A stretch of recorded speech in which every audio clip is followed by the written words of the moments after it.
Intermediate అయిపోయింది, next ఏం చేద్దాం రా? అదేరా ఏం అర్థం కావట్లే, ఏం చేద్దాం అంటావు? నాకైతే ఏం తెలియట్లేదా, ఏ వే చూసినా అంతా గజిబిజిగా ఉంది.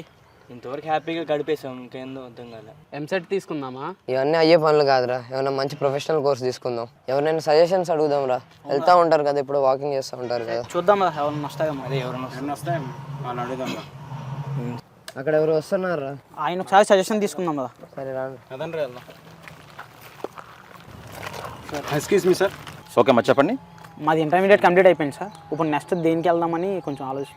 ఓకేమ్మా, మీరు ఇంటర్ ఆర్ 10+2లో MPC, BiPC, MEC, CEC complete చేశారా? Yes sir. డొనేషన్ లేనటువంటి కోర్సెస్ చేయాలనుకుంటున్నారా? Yes sir. ఇంటర్ ఆర్ 10+2లో దీని తర్వాత సుమారుగా 4 సంవత్సరాల్లో సెటిల్ అవ్వగలిగిన ప్రొఫెషనల్ కోర్సెస్ చేయాలనుకుంటున్నారా? Yes sir. Recession proof career అంటే ఏం లేదమ్మా. సో రెసిషన్లో కూడా జాబ్స్ పోనటువంటి అంటే జాబ్స్ కంటిన్యూ అయ్యేటువంటి మీరు కోర్స్ చేద్దాం అనుకుంటున్నారా? Yes sir. సప్లై కన్నా డిమాండ్ ఎక్కువ ఉన్న కోర్స్ చేద్దాం అనుకుంటున్నారా? Yes sir. మీకు నచ్చినటువంటి సో మీకు కావాలనుకున్న ప్లేస్లో మీరు ఇక్కడ కోర్స్ చేద్దాం అనుకుంటున్నారా? అవును సార్.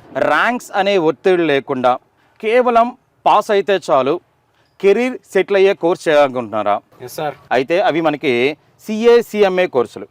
ఇంకా చెప్పానంటే సో మీరు సిఏ ఇంటర్ కంప్లీట్ అయిన తర్వాత సిఏ ఫైనల్ చేసేటప్పుడే మీరు ఆర్టికల్షిప్ అంటామా దాన్ని, ఆర్టికల్షిప్ చేసేప్పుడే మీకు సుమారు 5,000 నుంచి 15,000 వరకు అంటే 5,000 నుంచి 15,000 రూపీస్ వరకు మనకి స్టైఫండ్ వచ్చే అవకాశం కూడా కలదు ఈ కోర్సులో. ఓకేమా? Thank you.